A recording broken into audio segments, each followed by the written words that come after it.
Yo, yo, yo! Shoutout sa inyo lahat. O ito mga master, pag-usapan natin, no? Itong napipintong pag-aresto kay Senator Bato de la Rosa kung sakaling merong lalabas na warrant of arrest galing sa ICC. Putik na talaga, no? Ano ba talagang nangyayari na ngayon sa Pilipinas? Administrasyon ni Bangag Jr., wala na ba talaga kayong tiwala dito sa ating mga korte? Kasi mas pinapanigan nyo pa yung justice system ng ibang bansa kaysa sa justice system natin. 'Di ba? Wala man lang warrant of arrest galing sa mismong mga korte natin sa Pilipinas, no? Pero 'di ba? Pinapaboran nila yung warrant of arrest na galing sa ibang bansa. Oh my goodness na talaga, Bangag Jr. Pinapayagan mo yung mga gantong bagay. Hindi pa ba kayo nadala doon sa ginawa nyo kay dating Pangulong Duterte? Ano, magsisinungaling na naman ba ulit itong mga kabinete mo? Itong aaresto kung nagkataon, kung mangyayari dito kay Senator Bato de la Rosa. Diba? Kasi nahuli yung kasinungalingan nila nung nag-hearing sa Senado. Nagtuturoan sila, diba? Ano, uulitin nyo ulit yung ginawa nyo? Hindi pa rin ba kayo nadadala? O anyway mga master, simulan na natin to. Pero bago tayo magsimula, sana huwag nyo munang kalimutan na mag-like at mag-subscribe dito sa ating YouTube channel. No? Maraming malaking tulong na po yan dito sa ating channel. Maraming salamat po. Posible umanong maglabas ng arrest warrant ang International Criminal Court para kay Senator Bato de la Rosa. Ayon yan sa pasaring na pahayag ni Executive Secretary Lucas Bersamin na posible na raw arestuhin ang isang dating police chief nung panahon ng drug war. Para po sa detalye live mula sa Senado, nasa frontline ng balitang yan si Mean Los Baños. Mean, meron na bang reaksyon mula dyan itong si Senator Bato de la Rosa? Ruth, gusto lang daw i-divert ang atensyon ng publiko. Yan ang tingin ni Senator Bato de la Rosa doon sa pagbuhay sa isyu ng posibleng pagpapaaresto sa kanya ng International Criminal Court. Sa isa kasing panayam kay Executive Secretary Lucas Bersamin, sinabi niyang posibleng maaresto ang isang senador na dating nagsilbing PNP chief noong panahon ng drug war sa panahon ni dating Pangulong Duterte kung maglalabas ng warrant of arrest ang ICC.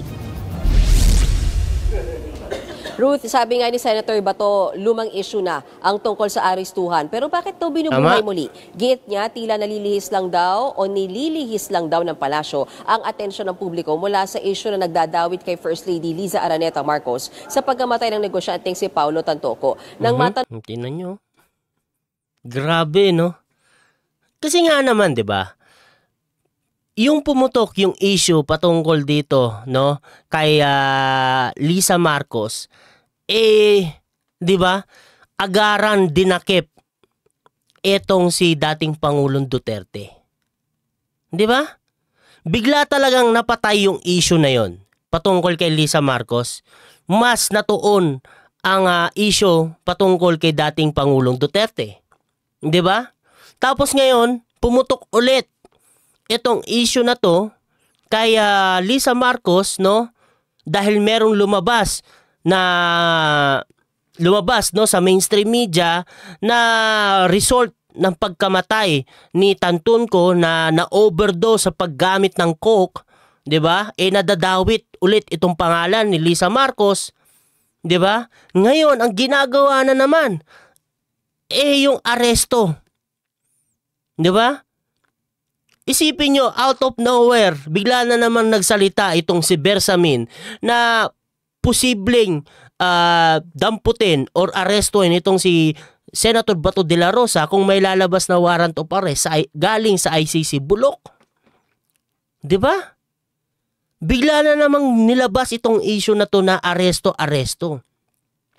So ang tanong, pagdadivert lang ba to?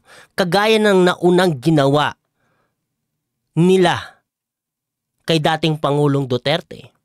Kasi nga, pag ito ginawa na naman nila, matatakpan na naman itong issue na ito. Malamang sa malamang 'yan. Napaka-imposibleng hindi matakpan itong isyong ito. itong patungkol kay Lisa Marcos, napakalabong hindi matakpan. Isipin nyo, isa na namang kababayan natin ang dinala sa ibang bansa, no? Para ikulong. Di ba? Pag-uusapan na naman tayo, di ba, ng ibang bansa nito. Lalabas na naman tayo sa headline nila. So anong mangyayari? Madadivert na naman yung issue. Hindi na naman mapopokus yung yung mga tao, no, dito sa issue kay Lisa Marcos. Samantalang hindi pa nga nakikleared itong isyong ito. Wala pa nga matinong kasagutan sa lahat ng mga bagay. Ang sinasabi lang nila ng Malacanang fake news, yun lang. 'Di ba? Hindi pa naman ending talaga. 'Di ba? Tapos ngayon, divert the issue. Oh my goodness talaga. Ang utak nyo. Nung naman si Bato, kung totoo nga ba ang pinupukol na issue sa First Lady, sabi niya, hindi niya naman alam dahil hindi daw siya ang nag-iimbestiga dyan. Hinit pa niya, tanungin na lang daw ang Beverly Hills Police Department. Sa gayon, wala naman daw impormasyon si Senator Bato kung maglalabas nga ng warrant laban sa kanya ang ICC. Pabiruding sinabi ng senador na kung nariyan na ang warrant, saka na lang daw niya haharapin. Ika nga niya, tatawid na lang daw siya sa tulay pag nagawa na ito. Pakinggan natin, Ruth, ang ilang bahagi ng pahayag. Tatawid na lang sa tulay pag nagawa ito. No? Pero sana wag na nilang ulitin ng gobyerno natin. Kasi please lang, gagastos na naman tayo dito sa walang kakwenta-kwentang bagay. Mali yan. Di ba? Mali yan. Sarili nating kababayan ang ibinibigay natin sa mga dayuhan. Senator Bato de la Rosa. Diyan, gawin nila. Gawin na anong gusto nilang gawin. If they want to commit this mistake Tama naman, di naman mapipigilan. Go ahead, they can do that. Yung ginawa lang kay Pangulong Duterte ay napakalaking mistake yun. Ayaw mo nang Agree. Ang mga tao dyan sa Malacanang gagawa ang panibagong issue kahit na old issue na, rehashed issue, ay i-recycle nila para lang to divert the people's attention. Well, malaki talaga ang possible no, na ma-divert talaga yung attention ng tao kung sakaling damputin talaga itong si Senator Bato de la Rosa.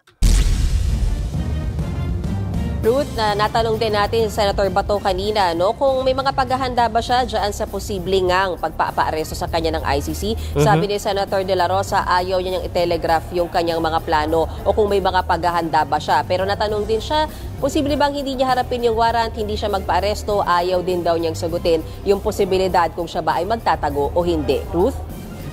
Well, no, syempre dapat hindi mo ilabas yung iyong baraha, no, kung sakaling mangyari man ito. Kaya Senator Bato de la Rosa, no, wag ka munang pupunta ng China or ng Hong Kong or ng ibang bansa, no. Baka kasi mangyari yung nangyari kay dating Pangulong Duterte, 'di ba? Mangyari sa iyo 'yun. 'Di ba yung kay dating Pangulong Duterte, nasa airport kasi siya noon. Inabangan talaga siya, 'di ba? Doon sa kinorner para walang takas. So dapat ang gawin mo, Senator Bato de la Rosa, maglayo-layo ka muna sa mga airport. 'Di ba? Maglayo-layo ka muna sa mga airport. Well, kung ikaw naman ay nasa Senado, hindi ka naman nila pwedeng dakpin doon. No? So pwede ka magtago doon sa Senado kung sakali man talagang i-force nila itong warrant of arrest na galing sa ICC Bulok. Pero sa tingin ko mukhang ipoforce nga naman talaga nila. Kasi si Bersamin na nga nagsabi. 'Di ba? Si Bersamin na yan. Oh my goodness. No? Pero, ito lang ang masasabi natin. Bilog ang mundo. 'Di ba? Bilog ang mundo. Hindi lagi kayo ang nasa itaas. Darating at darating ang panahon na kayo naman ang nasa baba. At sana lang wag mangyari yung mga gantong bagay sa inyo. Kasi masaklap ang kahihinatnan nyo. Kita nyo naman yung naging resulta kay dating Pangulong Duterte, no, na pinadala siya doon sa dahig. Nangayayat, 'di ba? Hindi maganda yung kanyang kalagayan. 'Di ba? Sobrang pangit. Kayo ba ay hindi man lang nakakaramdam ng kahit konting awa? Kasi kung dito nyo sa Pilipinas sana dinala or 'di ba? Final yung mga issue na yan laban kay dating Pangulong Duterte, 'di ba? Hindi sana yung mangyayari or hindi sana mangyayari yan kay dating Pangulong Duterte na bumagsak yung kanyang kalusugan. Na pinagtatawanan pa, no, ng mga galit sa kanya. Grabe. 'Di ba? Sana man lang, 'di ba, maawa kayo sa mga kababayan natin. Kasi kung dito nga sa Pilipinas yan, hindi mangyayari yung mga ganyang bagay. 'Di ba? O anyway mga master, hanggang dito na lang muna tayo at maraming salamat sa pagsama sa ating video, no? Para bago natin tapusin to, sana huwag nyo munang kalimutan na mag-like at mag-subscribe dito sa ating YouTube channel. Malaking tulong na po yan mga master. Paalam po.